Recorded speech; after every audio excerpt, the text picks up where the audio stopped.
Hello, hello, hello. Welcome back.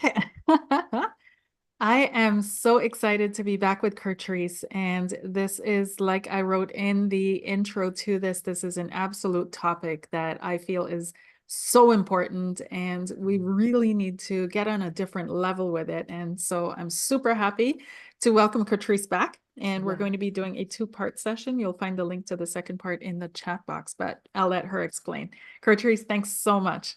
Yes, yes. Thank you. It's an honor and deep joy to be here. To everyone that's tuning in, it's super exciting. And when you say it's a topic that we really need to get on a new page with, it feels to me that the topic of racism and separation consciousness is actually begging all of us, look at me, right? To actually inviting us in to do this transmutation work and to start to create a new era within ourselves and outside of ourselves as well. So it's an honor to be here and I'm excited to get started. So for the for this first one, we're talking about the initiation and invitation of the skin we're in. Before I even go into that place, I want to set, and I think you shared this in the written content, but this is a safe space, meaning that we are at the level of consciousness that we understand our oneness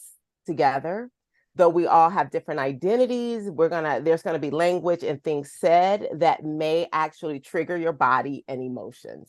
And so with your triggers, I want to just invite you to breathe through them, to write them down, what is triggering you. If something is said or comes up, actually be, very conscious and aware of, like, I'm feeling really angry right now. Really look at what that is, write it down so that you can reflect later and then start to explore what it's inviting you into and go on that journey so that we're in some level of mindfulness as we do this work, because things will for sure come up. And I just want you all to know that I'm aware of that and it's never my intention, but we are here to be at a level of rawness and truth, because as spiritual beings, we are here to look at it. We're here to turn on the lights, right? Let's look under the beds. Let's open up the closets. Let's turn on the light. The days of the shadow are ceasing. We're at the beginning of an ending of the darkness that this planet has been in. So now, with that being said, with us being aware of that, I want to start with the power and initiation and invitation of the skin we're in, right? And a lot that's been coming up as things have progressed collectively. You see people in white bodies. I had a woman reach out to me and she was saying that she doesn't identify as white, right? And so I've been hearing a lot of messaging, and it's understandable that right now people in white bodies are wanting to separate themselves from whiteness, from the construct, from the history, from the dynamics that are happening in the world. And I really want to look at that, because my perspective on that is that if you're in a white body, you have come to do some powerful work, right? It's asking for your medicine. You're here to transmute. You are not a victim of whiteness. So I want to share with you all, because this came in, of course, as I'm getting ready for this conversation. This conversation happened last night with someone on a post, and she was really upset about somebody using the term colonizers. And she was saying that, not all white people are like that. And, I feel blamed. And I shared with her this small tidbit here that I feel is really powerful. Wait one moment. So I asked her, I said, love, please follow the trigger. You came here to do that. You are not a victim of whiteness. Your white skin is a call, an initiation for you to cleanse and transmute oppressive constructs within your culture and lineage. You or no one else should ever be condemned. I stand with, support, and align with those doing the work, those remembering why they have come. If you were born in white skin, you came with a mission, not to become a victim of your skin. Take your power back from the patterns of the past. You are not helpless, fragile, and no longer unaware. Claim your power. I stand with you. So this is really powerful. And she cried. She actually asked me if she can connect with me on Telegram.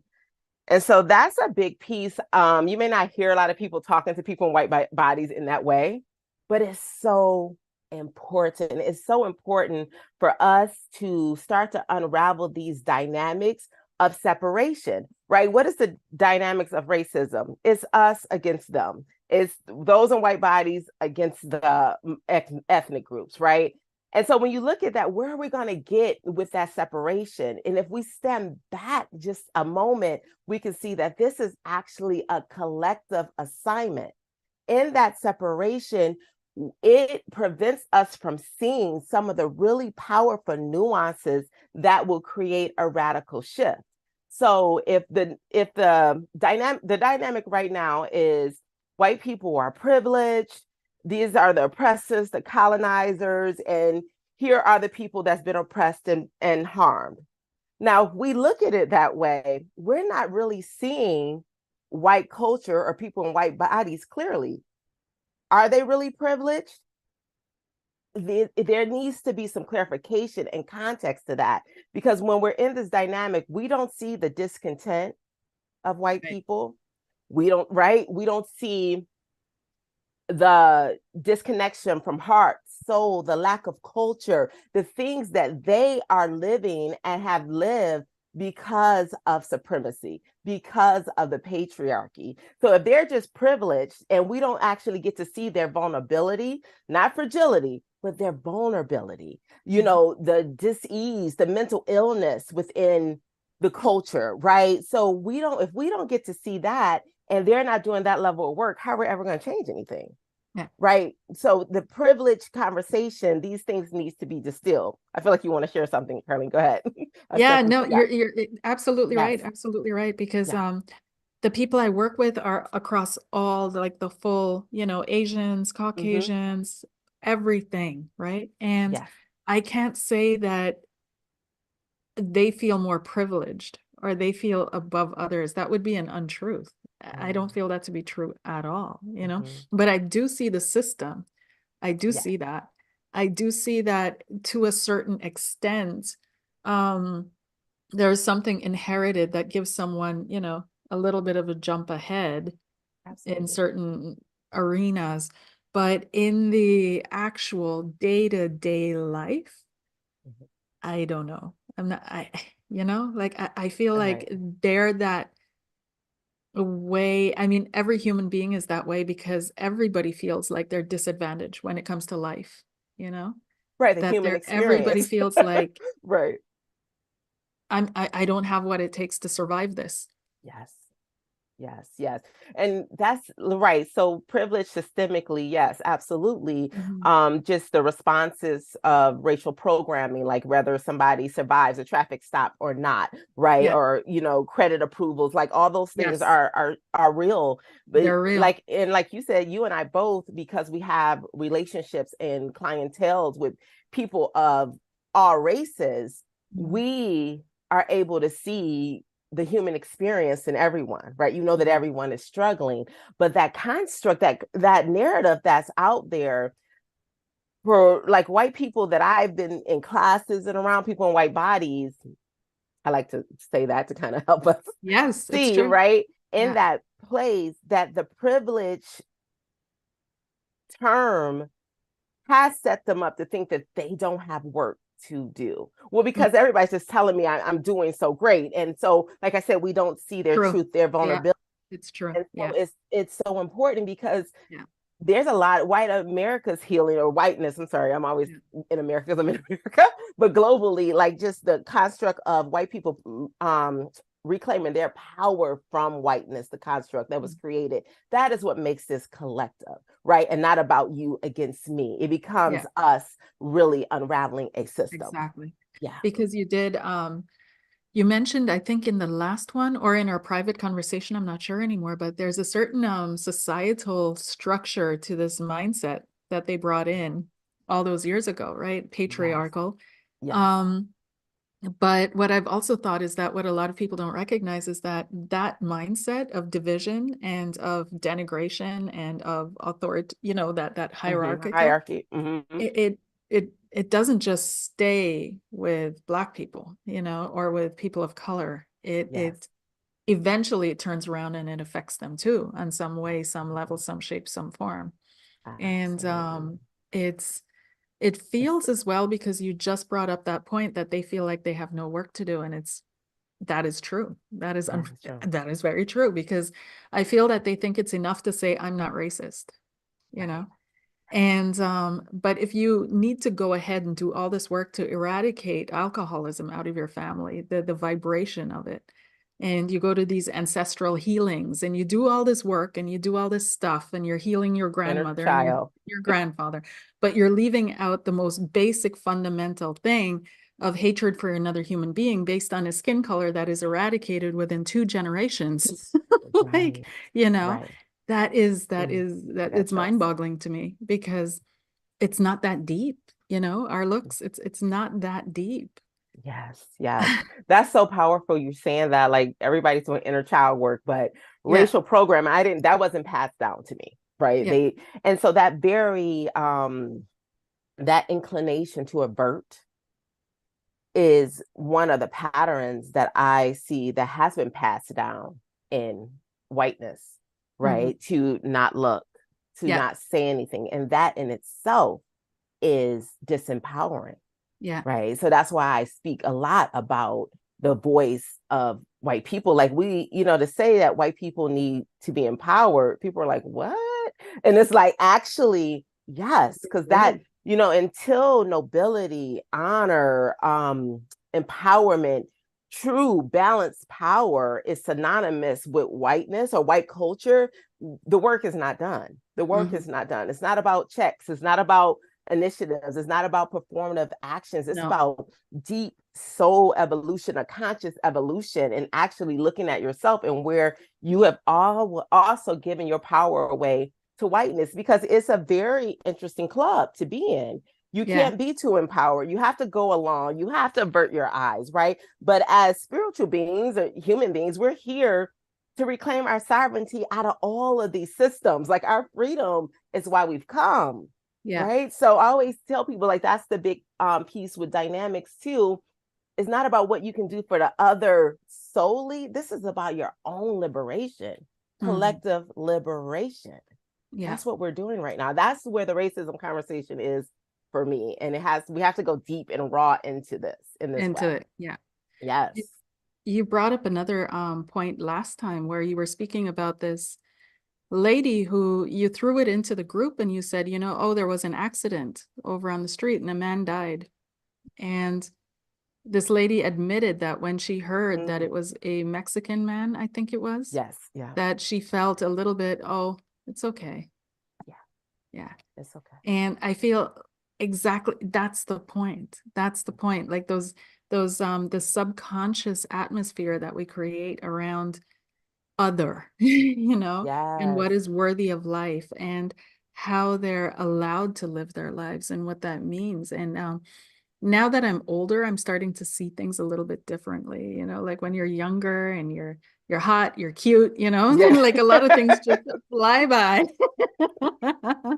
You know. Yes. Yes. But Yes. now that you're a little bit like more mature and certain things are becoming more, and I do see it. I see it in the Yeah. littlest things. Mm. I can't even Mm. give you an example right now, but I think we all know what I'm talking about or speaking Yeah. about here. But I have examples, and thank you because yeah, that really it touches my heart. Like, there's a pain there and vulnerability around the word atmosphere when you said mhm, that.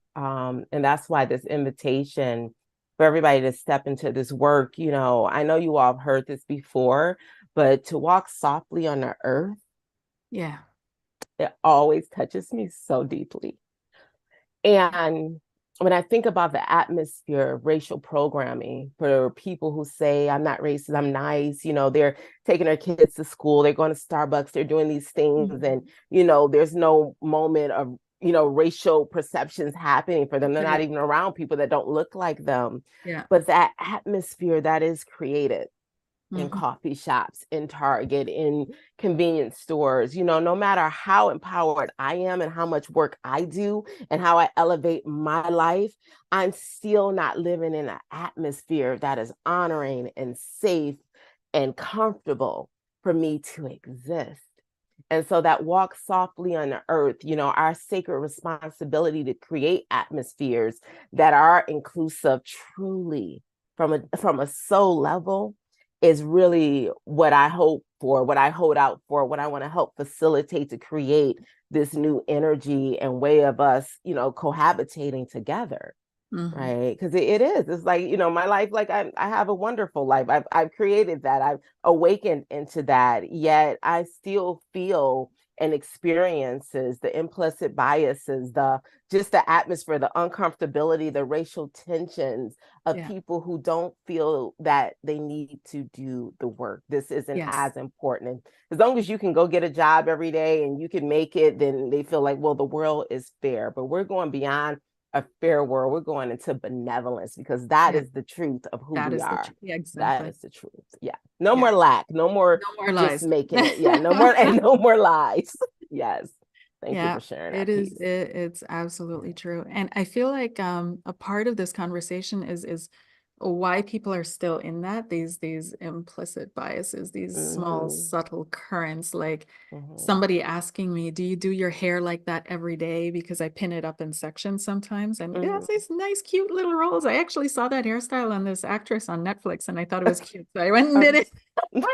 But Awesome. anyways, it's become one of my go-tos just to, keep it all in on days that I want to keep it in. And I'm like, how long have we existed on this planet?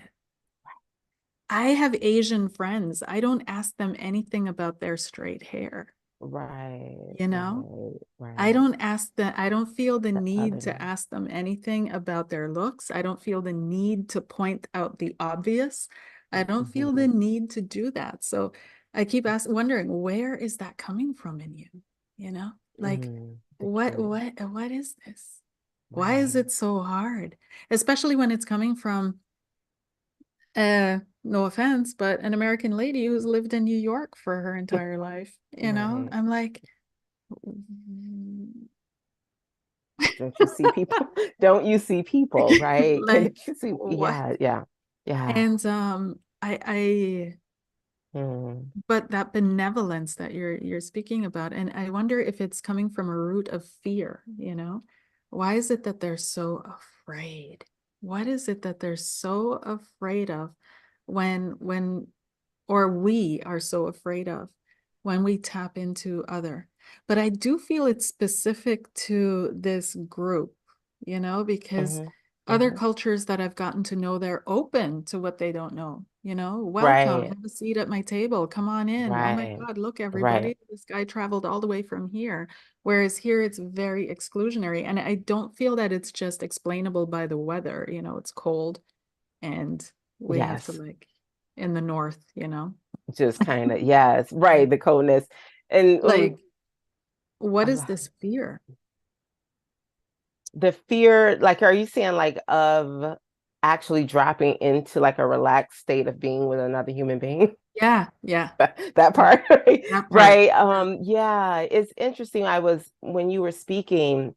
The word condemnation wanted to come through, Mhm. and which is why racism is so taboo, right? It's Yeah, because we respond to things through judgment and condemnation, yes, right? yeah, And so we don't set up these spaces like I'm doing this work, you're doing this work, we're wanting to have conversations, we're wanting to gather together, and that just hasn't the grid hasn't been set up for that to be. So there's still this racial tension, this otherness, these misunderstandings, these things that's not comfortable to say. And a lot of it is because you haven't done the work within. yeah, Right. Like even, I easily say words like white and white people. And that's because there's so many people that I love that are in white bodies. Right. It's because the comfortability, right? I speak to you like I speak to my sister. I speak to you like we're family. So there's no political correctness. This is just a real pass me the beans and racial programming was, that came up in the workshop we were in together earlier. Like, we just talk about these things. And that, to me, I always tell people, something that cuts through racism is transparency Yeah. and honesty. I really, a class I'm teaching, and I'd say like 85% people in white bodies. And this one lady said, sometimes I don't know what to say when I see people of other races, especially Black people, right? And because that's a particular dynamic, their relationship. And I said, if you just say that, I Yeah. believe it just allows the field to soften. Mm. I'm feeling uncomfortable. I don't really know what to say. I think so Mm. much is going on in the world. There's so much about race I don't understand. I feel guilty here. I feel attacked here. I feel empathy or sympathy for you. Like, all those things actually start to bridge the healing and mending of relationships. That's another thing I think people don't realize, that we are in a relationship together. Yeah. And Yeah. so this way of being, like you said, We're to not going anywhere. right, and people want to just move on. I always think about, like, a lover, like, wait, we don't just move on. Like, something happened 3 days ago that needs to be addressed, right? That we need to actually sit in with some compassion and some accountability before we can move on and go get ice cream for the day, right? But everybody wants to just go get the ice cream now. Mhm. Nobody wants to look at it. I always say it's kind of like not brushing your teeth and having on bright red lipstick. Like, we're painting over things that are unhealed. Yeah. And so the call is here. And I want that. I feel it in you, What do Carlene. you feel, That connection that you're wanting, that freedom. Go ahead. what do you feel about because there's a concept that is coming up now, right? Or it has Mm, come up already. It's not just coming up now, it's come up already, that races do not exist. That you look like oh, you haven't heard about it?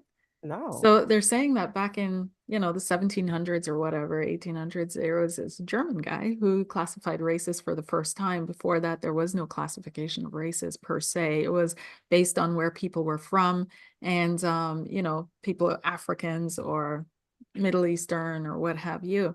But people weren't really focused on race. They're also teaching now that the initial indigenous people in the British Isles and Ireland, Mm-hmm, Scottish Isles, if you guys have heard about it that are watching, post it in the mm-hmm, comments, but that they were dark skinned. That is mm-hmm. now, apparently, that's a thing right now.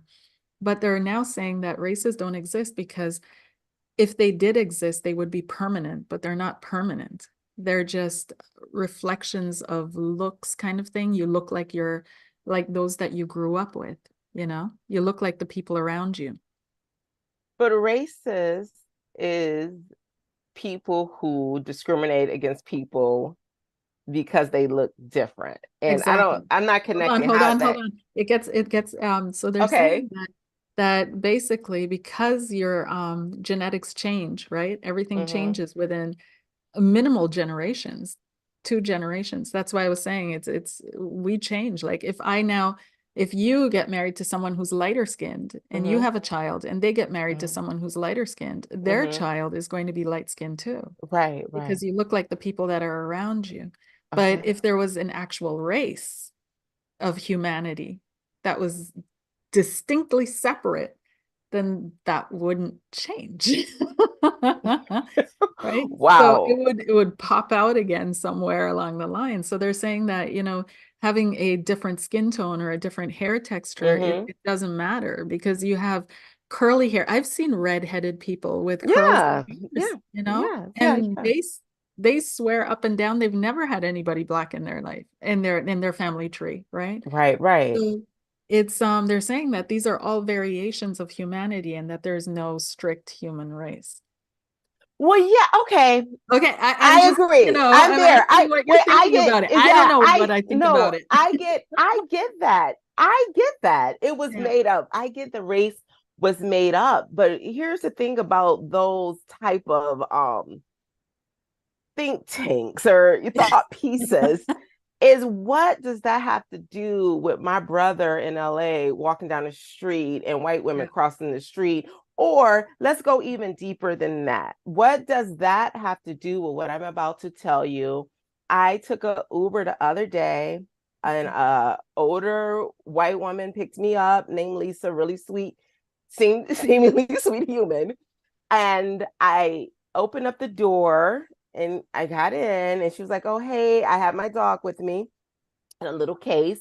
And she said to me, oh, you got a little dog? Yeah. She said, oh, great. I'm happy to take you where you're going. She was looking at my address and she said to me, you look respectable. Wow. And I said, excuse me. She was like, oh no, I'm just, sometimes on this app. So I could feel now that she's scared. She's in Detroit. She's Ubering, she's older, right? I can feel in her conscious, I could feel a lot of news, like TV, it just like for Yes. years, I was picking that up. And so when she said that, she was like, I profile. She's, I know that's not a great word to use these days, but I profile. I like to take people that either have animals or going to the airport, just to be safe. And I'm like, okay. So now I'm like, okay, I'm ready to just go home. Like, okay, this is all right. And so now she's going and she says, yeah, I took somebody somewhere the other day and they said I was racist. They said that I was being racist. And I said, you probably were. And she was like, she kind of looked in the river mirror. I said, because most people have programming that they're very unaware of. Then she started talking about something else. So we get home, all right, she dropped me off. Okay, that happened. But I thought about everything that she said, and I could feel her fear. Oh, during that conversation, she talked about Trump, she talked about politics. So I could see her consciousness, right? But what really came to me while she's profiling and in fear and Ubering in Detroit, even though she lived in a suburb here in Michigan, I was thinking like she's looking for people that would be harmful to her. And all I could think of, like, you're one of the most harmful people. It's you. It's you who may make a wrong move or accuse somebody or do something in the moment. And not because you're intentionally, of course, she's not trying to be harmful. She's trying to avoid harm, but because she has all that programming and she's placing herself in an environment with all these narratives, you know, I just feel like it's an unsafe, her consciousness is unsafe, that any, young black boy with a hoodie on getting in there, anything, she probably wouldn't pick up. And so that really, really stuck with me. And I was like, my goodness, this is a person that's just walking around, and because we can't take care of everybody, it's 8 billion people on the planet, but it is our sacred responsibility to speak to our community and family members in a real honest and transparent way. Like, she's walking around with that level of programming. I know that people around her are aware of that. And maybe they think it's okay too, but that's really the crux of the problems. Like, here I am just getting in an Uber. Now I'm looking respectable. And I'm just like, huh? Let's see. Oh, wait, you went away, Curly. Oh, I also see it online, right? Because I'm in various Facebook groups and you name it, and I noticed the difference, when somebody of color posts a post versus somebody who's like not. And it sounds petty and it sounds pouty. I know, I get it, and people have the right to like or comment under whomever they want to like or comment under. But when I see a repeating pattern, yeah. of who gets a voice and what that voice is allowed to express too, right? Right. I'm like, no, there's something deeper going on here, and they don't want to Right. look at it. And this is within conscious communities. It's not within unconscious communities. And I'm like, Right. how Right. are we going to like rise up into this higher vibrational frequency if we keep running up against the same old topic and we think it's okay because we Right. just throw it in the box of I'm allowed to have preferences? It's not about that. This is something else. This is Yes. This is something, programming. yeah. It's an indoctrination that people aren't aware of because the system is so sophisticated and it's so subtle, Mhm. right? So the thing about that, like, and I want to clarify what you said, because I definitely see that as well.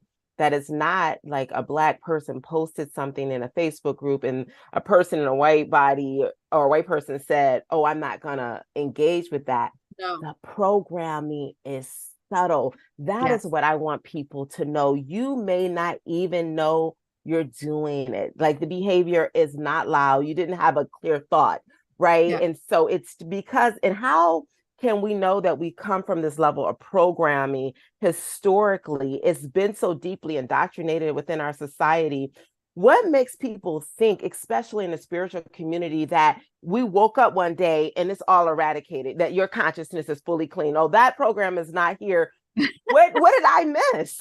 What did I miss? When did that happen? When did y'all step out into the holy world of you have, freed yourself from all these cords? I've been on the spiritual path for 16 years and I'm still clearing stuff Yeah. from childhood. Like I'm still doing that work. So why is this different? And that very level of avoiding this actually speaks very loud to how deep the racial programming is. And when you said that too, something else I noticed with my white friends on social media, if they post something and it's a Black person in the picture or it's about an issue in an ethnic community, the other white people in their community, that they'll get like 2 likes opposed to other. And I've studied that. I have intentionally looked at that. And I also feel that it is because white culture community is also keeping them in check. Like we're not going to support that so that you become so liberated and free and posting that way. We're letting you know quietly that we don't, right? And I know that because I've seen people on TikTok, I seen a white guy, he had all these tattoos. He looked so much like a skinhead, but he was actually speaking about how he's moved through racism, how he felt attacked by it. And he says this, and so many people in white bodies threaten that man. I will come, unalive your wife. Like like those who want to keep that in place actually threaten white. That's why I said the work of people in white bodies is really powerful, because to come out that community, you have to move into your medicine woman. You become like a very powerful being. Anybody who's cutting through those cords of being accepted and going with the flow and holding up this hierarchy and the supremacy programming is a very empowered human being. Like that is where the spiritual fire comes up in me, because that is where I want to see white women or people in white bodies like owning their place as a sovereign being on this earth. Like, no, thank you. Yeah. Yeah. And it is a lot of power resides with women. And I feel that's another topic that intersects, because women actually, they don't realize the power they have to create societies, right? The power they have by their permission, whatever happened, like if a bunch of women say, no, this is not happening anymore, and they really stand together and they push for it and they push for it and they push for it, eventually it's not happening anymore, and if they're consequent, through families and workplace and all of that. But what I'm also thinking as you were speaking was that no other spiritual light workers have spoken to this topic specifically. They kind of gloss over it. We all need to love each other. We're all brothers and sisters, but they don't go into the spiritual, like how can we spiritually evolve as a community, as a culture, as a person dealing with this topic? And it's so in your face and it's so real and it's everywhere. I haven't seen it with Krishnamurti. I haven't seen it with Maharishi. I haven't seen it with Sai Baba. I haven't seen it with Michael Beckwith. I haven't seen it with anybody that they specifically go in on this. And probably because it's such a fiery topic, they don't want to like poke the bear too much, but I feel like it has to come out now. Like, this is why you're doing this work. This is why we're doing this. Yeah. But you're so psychic. And I was just sitting here. That's why I'm here. I'm the mystic that will speak to it. Because even my beloved Sadhguru, I don't even see him speaking to it directly. He kind of touches in it, and that is my love. But and that's fine. That's why I was born. Because it is so important. And I look at that too, and there'll be others. I feel like the fire is being ignited. One night I woke up around 3 o'clock and I heard "Free the White Woman," and I was like, "What? What is this?" And the transmission was so great, and like you said, the intersection of the voice of white women, right? And it's deeper than the voice. It's the empowerment, it's the liberation, it's the sovereignty, and moving through the patriarchy that they are so deeply indoctrinated. And I feel like that is the community that has the deepest deepest roots in patriarchy. You know, one thing about being in brown communities and, you know, Black and ethnic communities is that, well, I'll speak more, I know for Blacks, I'm looking at Asian, there's a lot of indoctrination there too, but our relationship with male patriarchy is a bit different.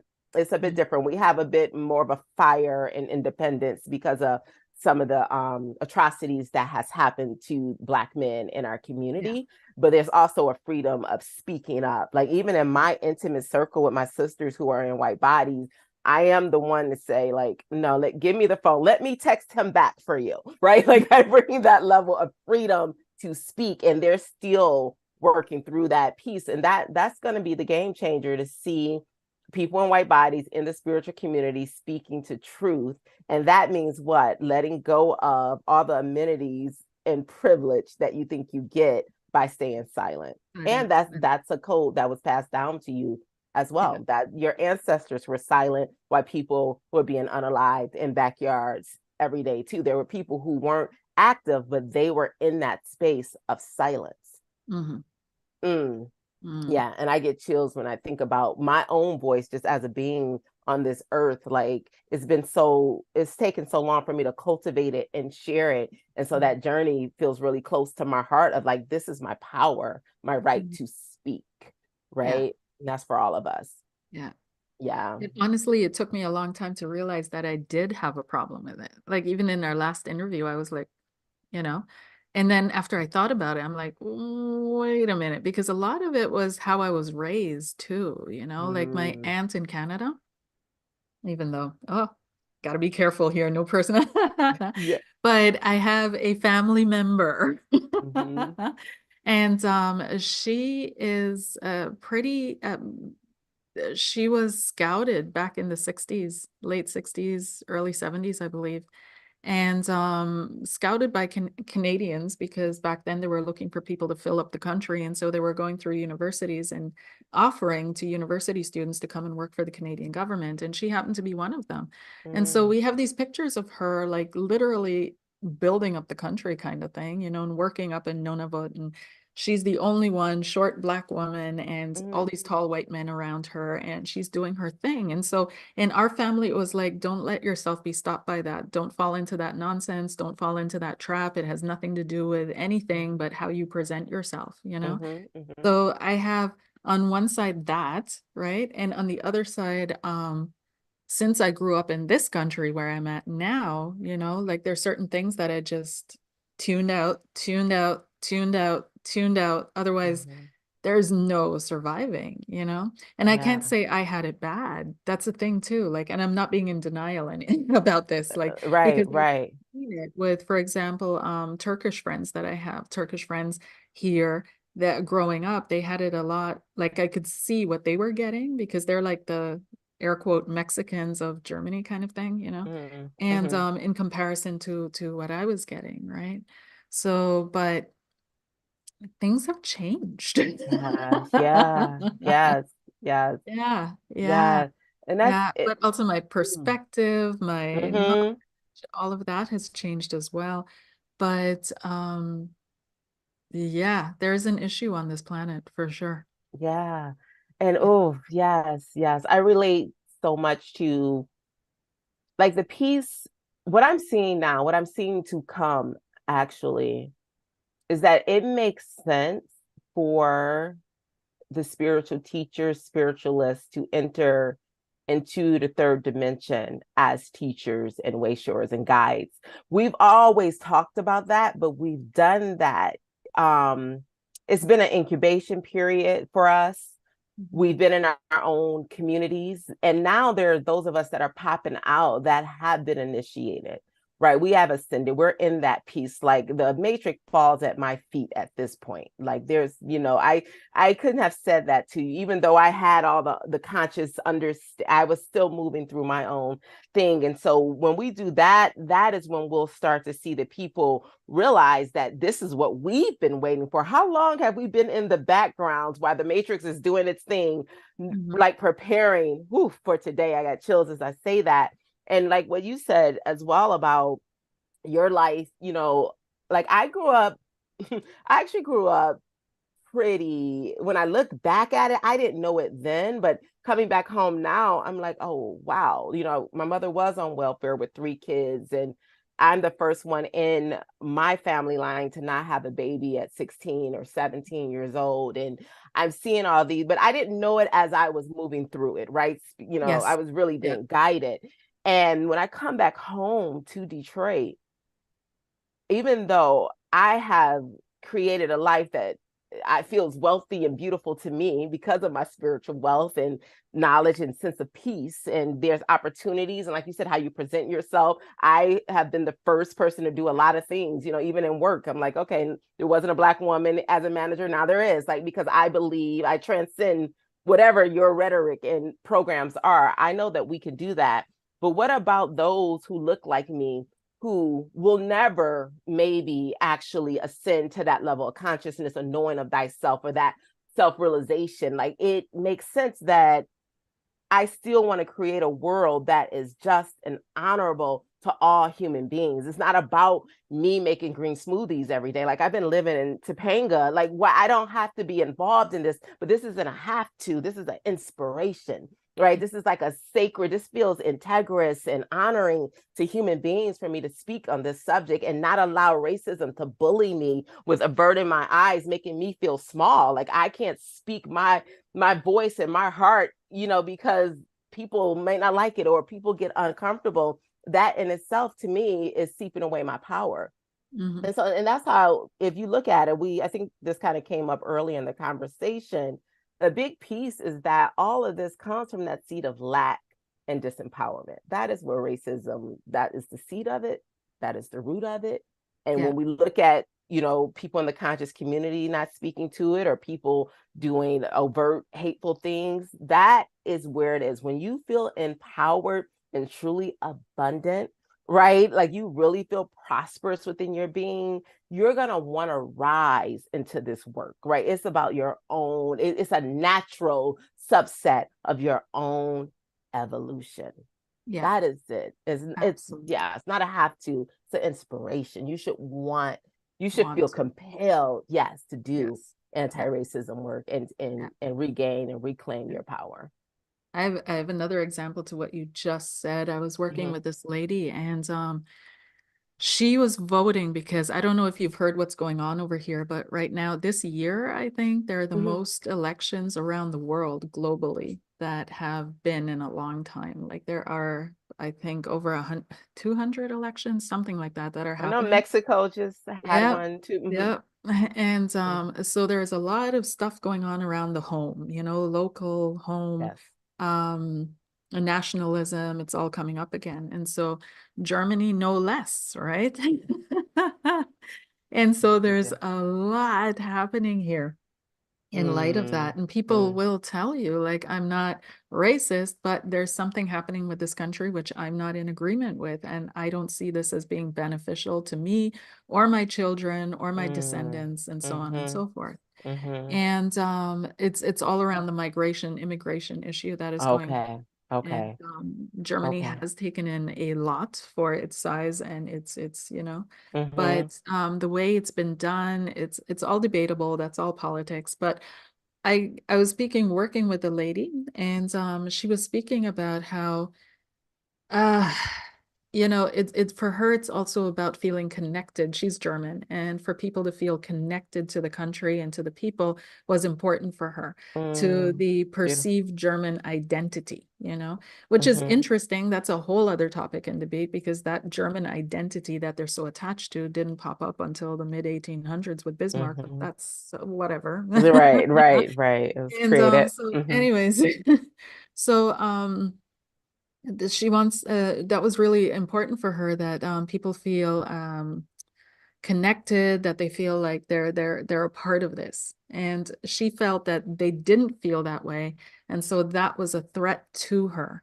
And I'm like, how would you know? Mm, Like, you don't know what they feel, and how they're connected fear. to this country, right? Because so many people come here and they change their names, make it more palatable. They Yes. change their citizenship, they do all that, right? Mm, And so we started working because she'd actually booked me for a session. We go deep. Turns out when she was little, she had no home.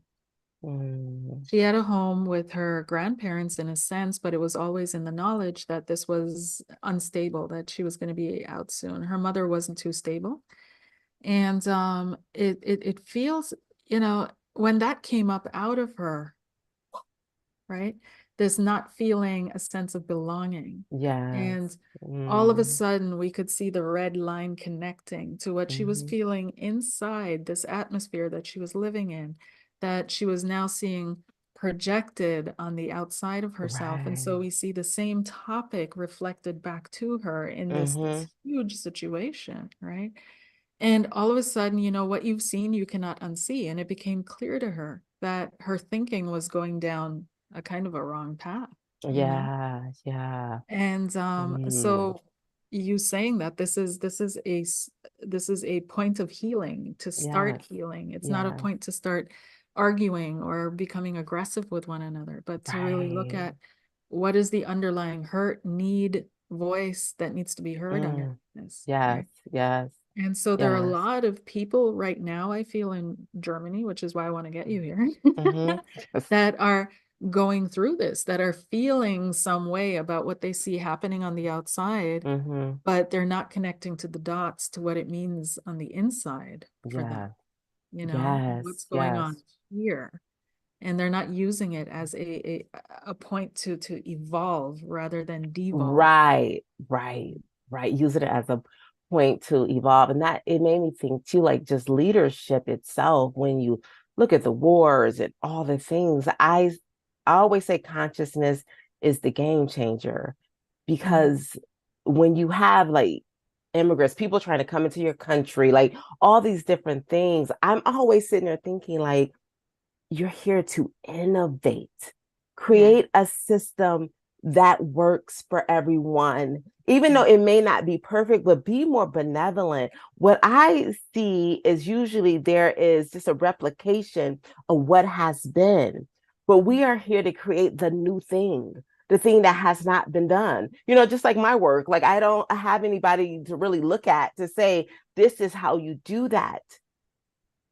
that's yes. That's Right. And exactly that's the who, so that's where problem. then Yeah. that's where human beings have to come back online as brilliant, like, illuminated, conscious beings. Yeah. Innovate. The reason why we argue so much, because we're like in this box, like, oh, this is all we can do. This is all how it's been. And we just kind of we recycle, like you said, we devolve into that instead of creating and being leaders of these countries to say, okay, this is the new innovation of how this will work. And that's gonna, it's gonna evolve the way things has been, and it's going to be inclusive and work for everybody. Like I believe that I know that you can do that because I'm a leader. I've been leaders in different containers, and I'm always like, okay, I have a new idea. Mhm. But you don't have that when you're full of lack and fear. Like you said, Yeah. even with what you're sharing about Germany, there's an energy there of me and mine. There's an energy of what's gonna happen if they come, right? Yeah. Me and mine. Energy. And this is small, but it's coming up. So what is shared? I have a friend that has resources in this life who didn't when I first met him. And I noticed he's always been generous of spirit, right? So now when the actual, cash and resources showed up, it made sense to me. And one day it was just over oat milk. He was getting some oat milk. We're all at his house, and one of my friends said, "Oh, that's mine." And he said, "Mine, mine, mine, mine, mine, mine." Like, and she was so like, "Oh, he just mocked me." And I was like, that's because his consciousness isn't there. If you need more oat milk, go get more oat milk. And she even admitted, that's my lack. I grew up like I gotta protect that $7 oat Oat milk. milk. And then she went on to, I don't have what he has, but that's probably why you don't. Because even before the outward resources, that level of gathering and sharing, he grew up on a farm, like it was always there, right? So it's that consciousness that breeds the wealth. And we, like, just globally, we're in a lack consciousness, have been in a lack And consciousness. it's Not enough for you to come artificial. here. It's artificial. It It's is. absolutely artificial, this That's lack the key. consciousness. Yeah. Woo! That's the key, Carlene. It is artificial. And that's the awakening, right? When you realize that it is, that Hmm. we actually do have more than enough. Mm. Yes. And we can It's create. Yeah. oof, oof, oof. Whew. Deep. I can feel it, like I feel it. I'm feeling like, oof. Because one of the topics for me as well was that we've done so much personal healing. We understand our programming on the personal level. We understand our childhood traumas.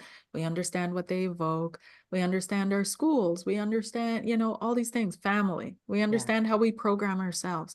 But Yeah. when it comes to cultural conditioning, I feel that we all have a Mm, blind spot, because yeah. that's our orientation of right and wrong, up and down Yes. in the general Yes. field, right? Yes. So, but we forget that what's right for us is wrong over there, and vice versa, and so on and so Right. forth. And it's Mm. another conditioning. It's not an ultimate gauge or compass. And I feel like this is one of the biggest stumbling blocks, stones, hurdles that we haven't, that we're looking at now There we're looking that when right. it comes to cultural conditioning.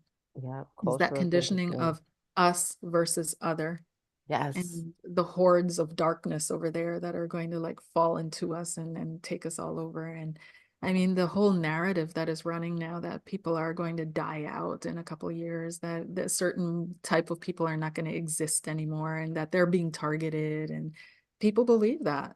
They absolutely believe that. Meaning like people of a certain consciousness is just going to die out and the world's going to be better. No, of a Oh, certain I skin misunderstand. tone. Oh, Yeah.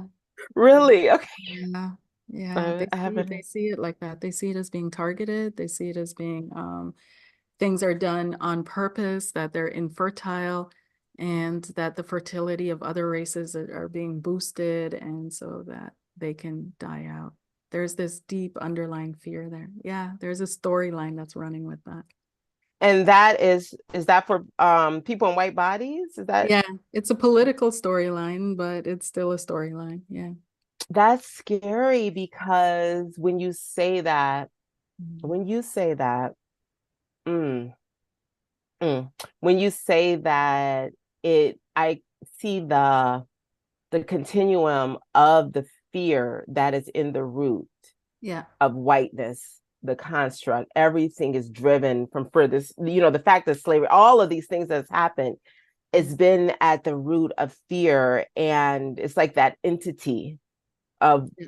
supremacy feeds. It's like I had one woman, a spiritualist, and she speaks to the energy of supremacy, and it's like a goblin, and it's just very like, heavy and greedy. And so that fear that's in there, and the reason why I feel as a culture and a group of people, the people in white bodies, like what I'm seeing is, let me fill into this. Mm, right. It's that disconnection from the heart and the spirit, Yes. right? Yeah. Because it's, such a intellectual thinking, data, like in the brain strategy, um, way of being, the culture, Mhm. right? That without the heart, the emotions and being connected to the soul in a really strong way that is cultivated, that is why that fear gets to live there and grow so big, and it can be so scary, right? Yeah. Because anybody who doesn't have any racial literacy, like you haven't done that work, you haven't read up, you haven't seen, you have no idea the level of coldness and disconnection that has happened on this planet. Like you might hear it whispering through the field, but that's something to really look at, because the Mhm. call now is for that community to start healing and reconnect to their soul. Yeah. Yes, That's exactly it. yes, it's Exactly deep. it. Whew. It's deep, but I heard that storyline from multiple people, right? I heard that from Mm, multiple people, even people that were coming out of mixed race families that mm-hmm, had, and they happened to be the light one in the family, mm-hmm, mm-hmm. um, they're like, oh no, we're targeted and it's all about eradicating us. And I'm like, where is this coming from? You know? Oh, wow. But Fear, the fear. fear, yeah. Yeah, yeah. And it's happening. Like I said, I've come across at least three, well, that's not a huge number, but three Mhm. men in white bodies that's talking about how they felt severely attacked Yeah, and how they do not see it that way at all now. They yeah, realized, that's they said, amazing. wow. They said they were in groups that were perpetuating. So just their voices being out there Yeah. is what really inspires me, and know that we're in a new era, Mm. right? To see that. And the We way these men look too is just, it will blow your mind. we have to Yeah. create new storylines, Yeah. because this fear Yeah. is still coming out of the storyline of the one drop rule and all of that. Mm-hmm. Mm-hmm. And we Yeah. have to create new storylines because through that we have this perspective where we see, like, for example, mixed races, and we see how in mixed families, how yes, a certain genetic seems to be dominant, Mm-hmm. seems to be, but we never focus on the families where the children become more of the other race, the lighter Mm-hmm. race, Mm-hmm. but that Yeah. happens too. It happens in my family, happened in Yes. my family. Yes. Yes. Yes. And Yes. Yes. like Mine two too. Mm-hmm. generations, my mother, my brother, and then that was it, done, Mm-hmm. right? Mm-hmm.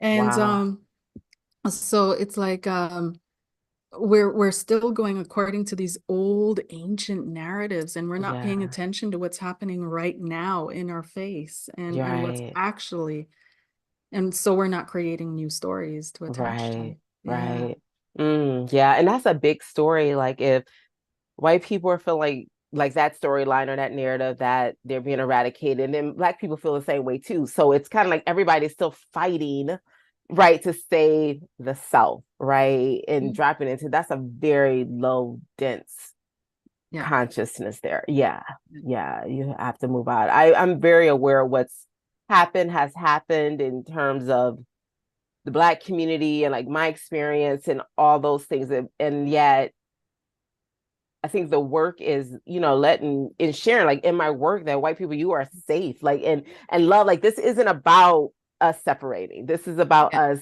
being together and still being able to speak truth and be in Right. accountability and be mature about things. It's about evolution, right? How do you see it when it's about where do we all come from? When because people are taking it also, I feel personally, I don't want to focus on which star I'm from because what relevance does it make down here? But here we have that separation and the divisiveness again. It just continues on the next level. So we take the It's crap a that we star. have here and Mm-hmm. we bring it up there. Right. The You know what polite. I'm Yeah. trying to Yeah. say? It's like, oh, okay, so Yeah. Black people come from Saturn astrology, right? And other people come from there and there and there. And so how do we bring it together in spirituality, that we're all humans and we're allowed to look different. Like, where is this need to separate, divide in us coming from? Where we're from. Okay. I love, this is the best question ever, because I feel like the way I walk through the world, my work in general, when people bring me these concepts, right?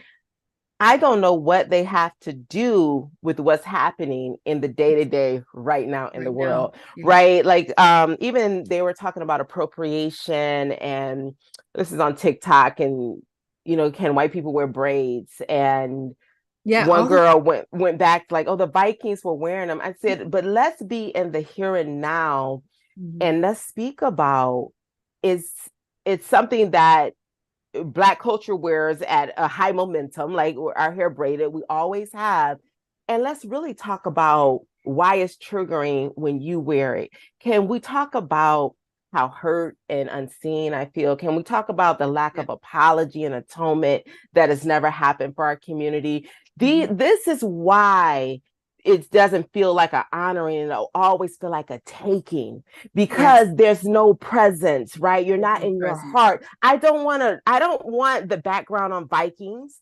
I Yeah. want you to be here right now on why that is so deeply painful for me to see, because our relationship has not been mended. That's Yeah. our work. That Those that is it. larger, for people who like that, fine, great. But to Mhm. me, it can be distractive to how we're walking on the earth every day right now and the work that we're doing every day right now in this moment. Exactly. Be here. Exactly. Yeah. Be here. Yeah. Yeah. Curtrice, what's going to happen in June 18th with the activation? The activation, that would be transmission hill. So we are conversating today. We're gonna just clear the field and allow like the messages to come through. That is an activation into this sacred activism. So it's going to be a good space for those who may be in positions of leadership, or you're just on your own healing work and you're consciously evolving in your own personal life. But it's going to be an activation for you to kind of tune in and start to regain and reclaim your sovereignty. That's the end goal, right? The raising you to that piece that we're moving out of separation consciousness, and that we are actually in an evolved state as we move into the daily practical ways that we work with racism and separation consciousness in the world. So I'm excited about that. Me It's going to too. be powerful. Yeah. Totally, totally, Yeah. totally. Yes. Ooh. And Little I feel sister. like this work is not to be underestimated because it'll work, especially in our new multi-global, all of that. We're having teams and all this stuff. Yes. People don't just turn it off because they go to work and they have to work together. Right. Right. Their subconscious is there just as active. So if we can Right. find ways to help people come together more in the place of work, in kindergartens, in schools where you're working, Yes. in Yes. day-to-day life, that why not? This is Yes. amazing. Yeah. And one thing I want to share that's really powerful about the groups that I hold, and just in general, when we come together and we are of different races and cultures, and we sit in these containers together and we share in the activation one on the 18th, you will be able to ask questions.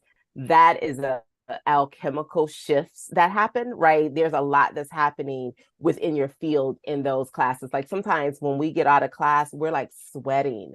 Like it's like a really powerful healing because all of us are coming together. It's not just Yeah. one group. So that's Yeah. really powerful. So yeah, it's a sacred space.